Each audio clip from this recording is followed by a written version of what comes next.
Hello, and today I'm going to show you how not to make this cursed battery thing. So, roll the intro and let's get to it.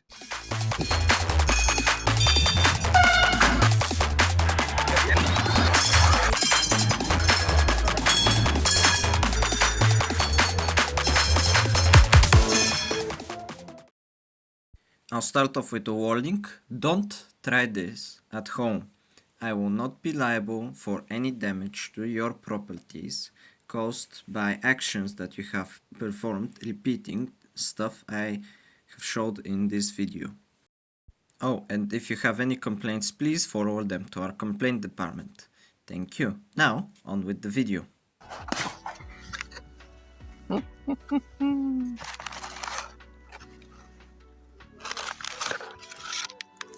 Wow.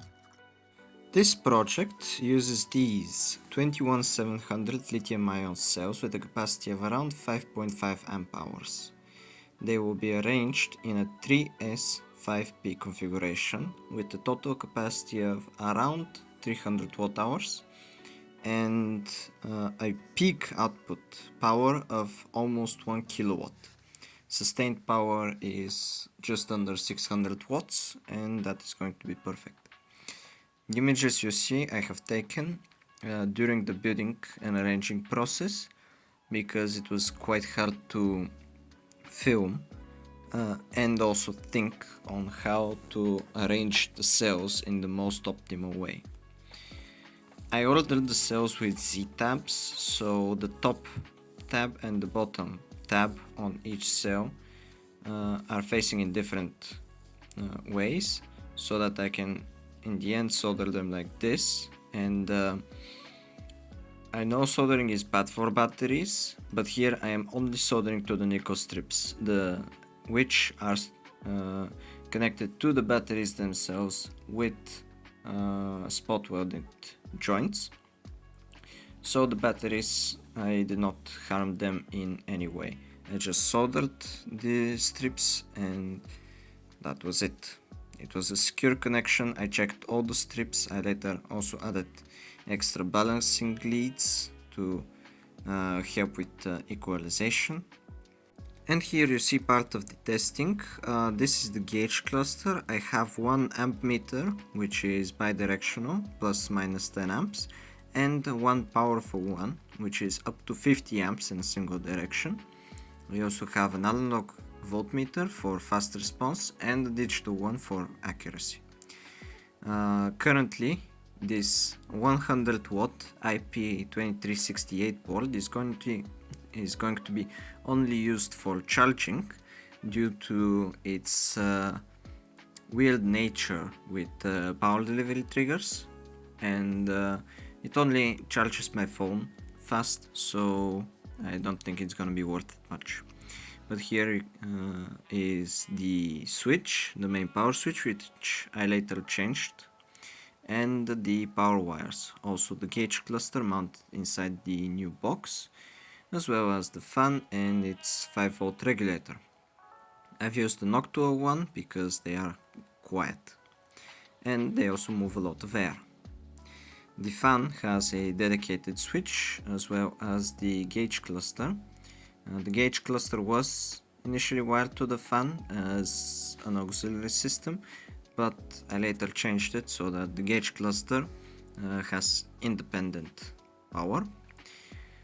The gauge cluster itself has lights in all of the analog voltmeters, and the digital display is activated while they are. The 100 watt board is active at all times, as well as the XT30 connector, which I later added, and the XT60 connector and the other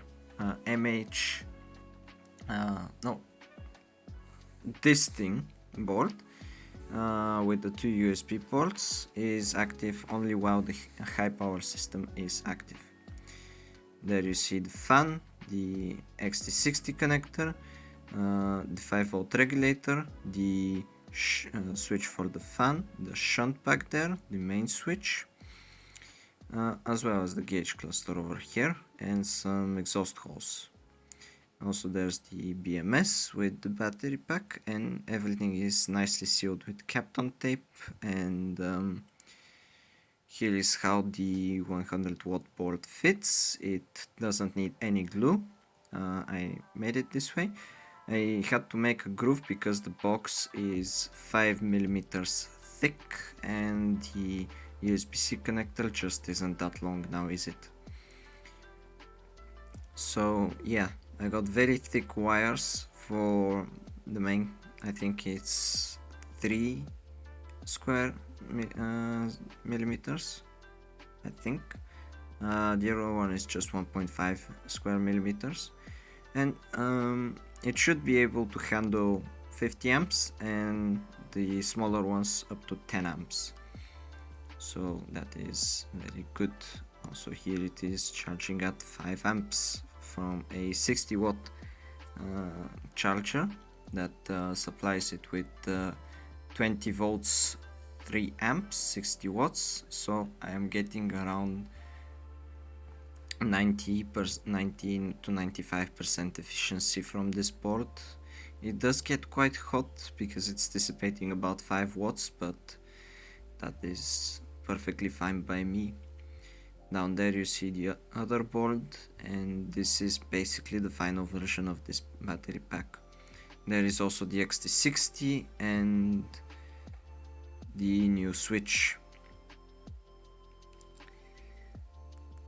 Another thing is the BMS offers all the safeties that this thing will ever need, and I have insulated everything with hot melt glue and Kapton tape. And here are the insides of the old battery pack. I have a 45 watt charging module, which this thing can charge at I think 3 amps, but here is the new pack which charges at 5. Now I am gonna repeat myself from the beginning, but don't try this at home. I will not be liable for any damage to your health and properties. There is a reason why this video is called how not to make this battery pack, and the reason is lithium-ion batteries, even with all the safeties, are still dangerous. If you short them, connect them in any way, or even just drop a screwdriver or a bolt on top of the nickel strips, they will not like that, and they will catch on fire. Yeah, don't do this. This is your second warning for the video, and the last one, pretty much. I will not be liable for anything that you do on your own.